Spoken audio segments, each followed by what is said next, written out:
Please join me in welcoming to the stage the writer-director John Carney, Oren Kinlan, who plays Max, composer Gary Clark, and producers Anthony Bregman, Peter Cron, Rebecca O'Flanagan, and Robert Walpole. Welcome.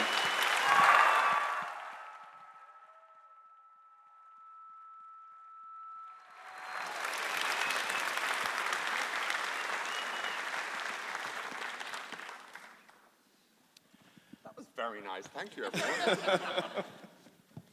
You're going to need a microphone. Oh, just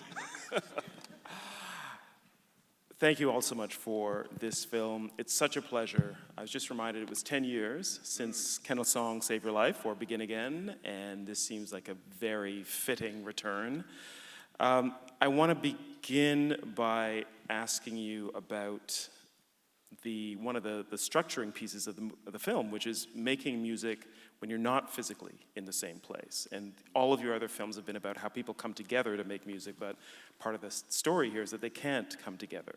And can you talk about what that does to the process of making music and why you wanted to tell that story? Obviously, the pandemic, I'm sure, had something to do with it, but where did that piece come from? So it's interesting. I mean, it was actually, I loved that challenge of going, I tripped myself up and put a speed bump in my way and try and figure out how to sort of get back from it then. The old-fashioned guy in me probably, when somebody is looking for guitar lessons, would go and knock on a door and the door would be open and there'd be a guy there. It's not the way the world works anymore. You go online, so that felt, modern and it felt appropriate. And then I was like, oh, now I'm snookered. I've got myself behind the ball here, because I don't want to have a film with two people looking at a screen, and we've been doing that now on Zoom. The weird thing was, the fact that we've been doing it on Zoom, which initially when I thought about it before the pandemic, when I thought about two people speaking on a screen, I was like, nobody's going to want to watch that. And then we all got used to Zoom, and weirdly then I reopened my laptop and thought, I wonder now, does that make more sense? Because we all, like Zoom now is sort of like sending a letter to somebody. It's second nature, we're so used to it.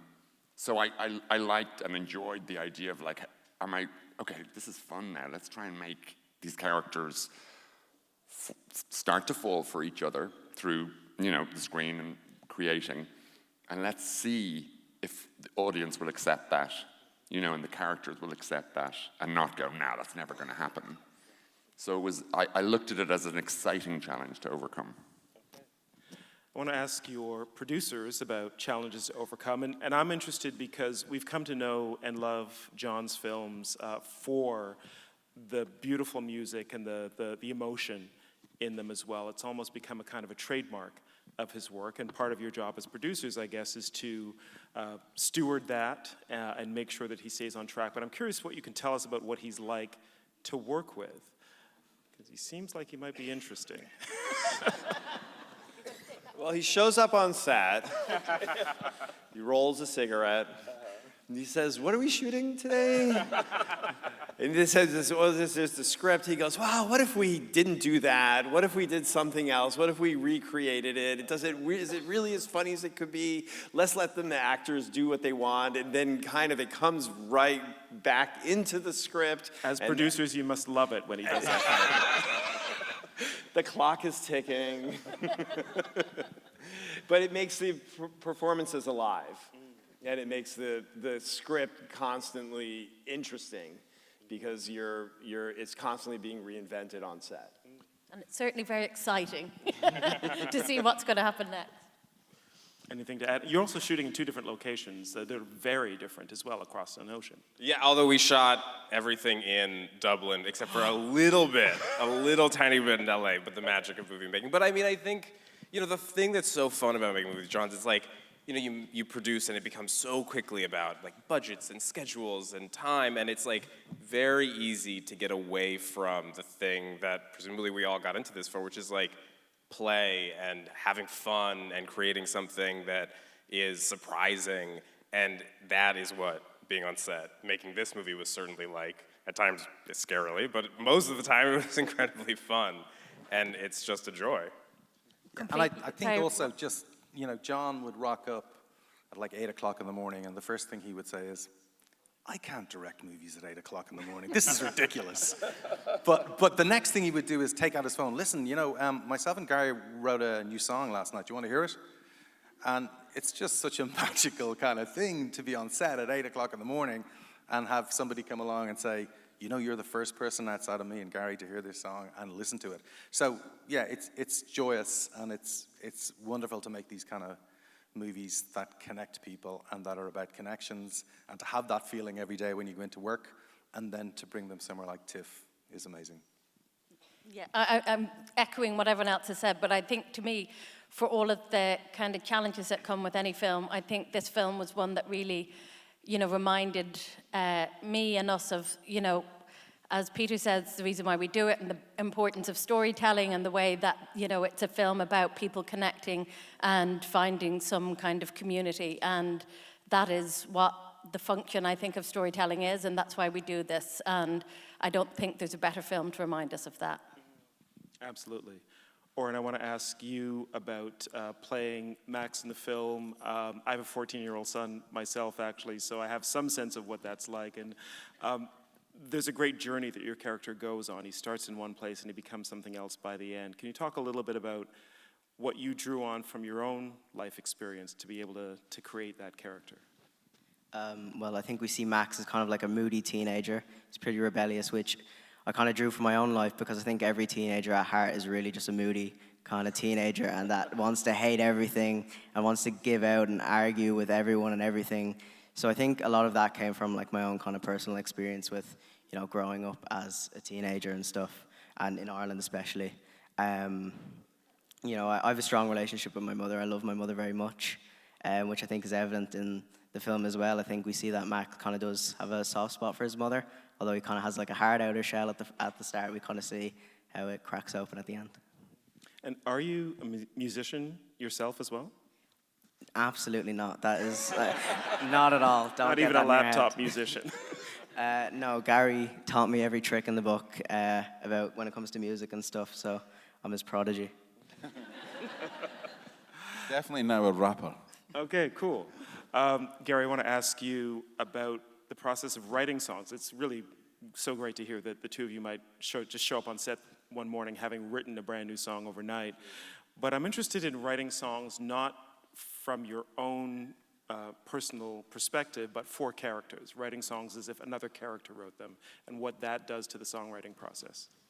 Well, I started out as a songwriter, singer in my own band, and then I kind of developed into writing songs with and for other people, and I see that as kind of the mid-step where you're not writing about your own life, but when I go to write a song with somebody, we'd sit together, have a cup of tea, and say, what's going on, and find out about their life. And then the next step is writing for character. But actually, the beauty of writing for character is we've got this genius here has already written this amazing story, an amazing situation for a song, amazing characters, and so it's a gift. You're not starting with a blank page, you're starting with inspiration. So for me, it's a joy, a gift. And John, I want to ask you about, the facility that you and Gary both have in terms of writing songs in different characters, but also different eras. Sing Street was brilliant because I grew up with those 80s bands and that whole era as well. And you've chosen a different kind of songwriting for this film. So at what point did you know what kind of songs that she would learn and write? Yeah, actually surprisingly late in the process. The other films at once and Begin Again, I kind of had it, that's going to be folksy, it's going to have pianos and guitars. Begin Again is likely to be kind of like a singer-songwriter pop sound, that's fine. And Sing Street, as you just said, it speaks for itself. This was very, very hard to do, actually, because of the need for audiences to buy that scene at the end and to go, oh, because if it's Beyonce or it's Taylor Swift, or you go, oh, really? And you're suddenly in this Hollywood movie where Flora from the Flats, has a bunch of awards at the end of the movie, and it's like, all you need to do is follow your dream, and it's, So it can't be a perfect song. It has to be a song, exactly. It has to be, the audience is the most important thing for my films that I want to connect with, and I want them to go, I actually kind of believe that, and I kind of weirdly enjoyed it. But most importantly, I felt like it came plausibly from the characters with their limitations. I mean, she's going to learn, how many chords? She'd know probably 8 or 10 chords. She has a beat-up guitar. Jeff is a failed LA guy, didn't make it. What's he going to sound like? This guy is going, you know, and listening to really angry Mancunian drill music, probably, for all I know. You know, yeah, God, you know, and really dark stuff. What's that going to sound like? And we really did spend a long time trying to work out a way of bringing those 3 things together in a plausible way that audiences at the end went, yeah, this makes sense, because it's not a Hollywood story in which she goes into a huge room and plays in front of millions of people. She's in a pub in Dublin, you know, and I just wanted that scene at the end to feel like if you walked past that pub and you looked in and there was like a bouncer at the door, somebody was like, what's going on in there? And he was like, that's Flora from the Flats, who can't really sing. That lad with the hat's her son, who apparently is a rapper.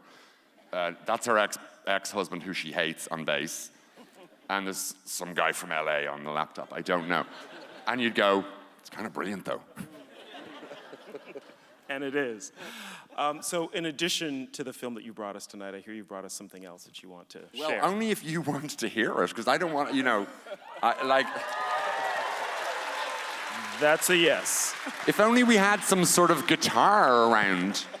That would be amazing. I mean, probably very unlikely to be able to find a guitar at this hour in Toronto. No, we did that, you know. So this is very unplanned or rehearsed. This is not set up.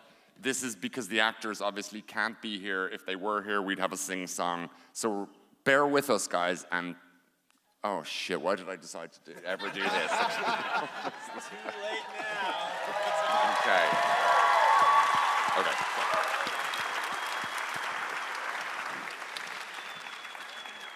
I have to pull my trousers down a little bit because they get stuck up and I look like Jerry Lewis, and I don't want to do that. So, Gary, will you help me? Let's do it. And so we're going to try and do that little song. Hello. Oh, brilliant. Okay. I'm not a professional musician. You're about to find that out. Hello. So can you hear the guitar?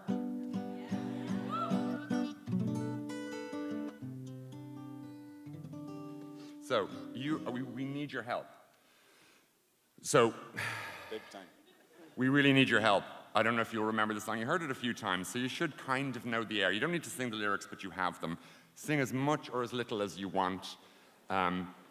And if you really want to have fun, maybe we could say that this half of the audience, like there, is Jeff, and this half is, what's her name again? Eve, and likewise, jeez, this is the worst idea.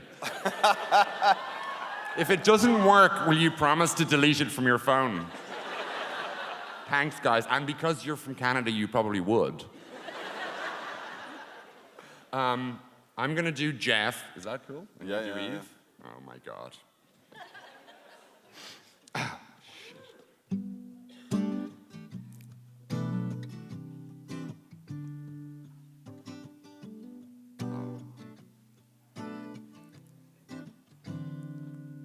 Get in my car, I'll drive you through the canyon. Breathe in Topanga for the day. And when we reach the ocean and we can't go further west, we'll keep on driving anyway. I'll take you down to Dolly Mountain. I'm gonna fuck behind the dunes. I'll kiss your mouth, all whiskey breath, and then I'll leave your heart in ruins. Maybe we should meet in the middle. Nice. Maybe we should find a little city no one knows.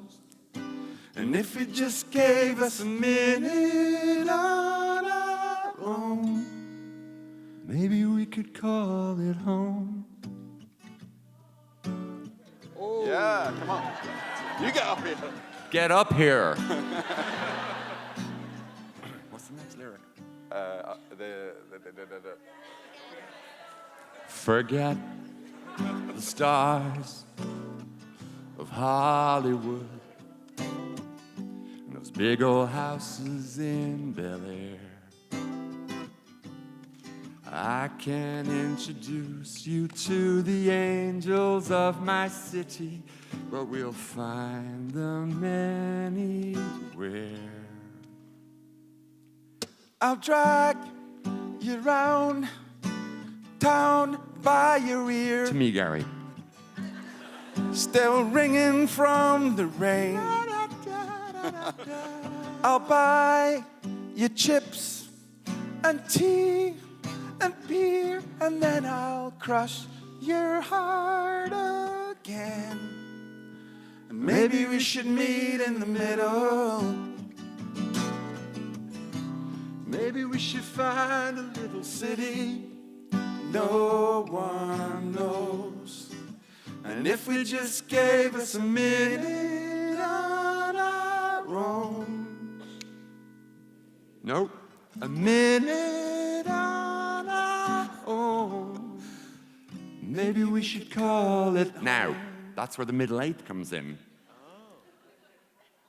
And we do have a middle eighth.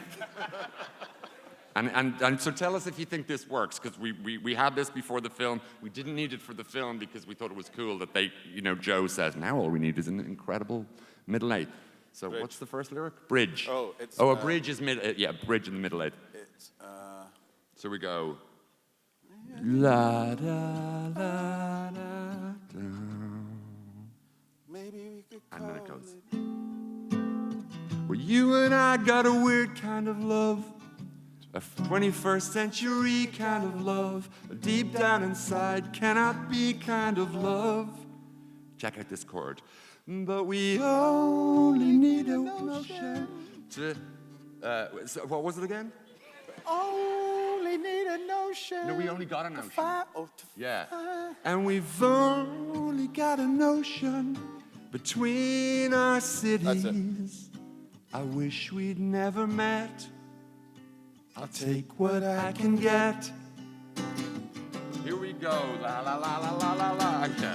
La la la la la la la la la la la la la la la.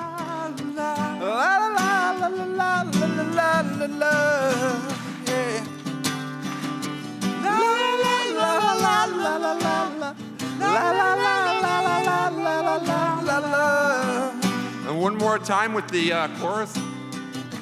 Maybe we should meet in the middle. Maybe we should find a little city no one knows. And if we just gave us a minute on our own, one more time, a minute on our own, maybe we could call it home.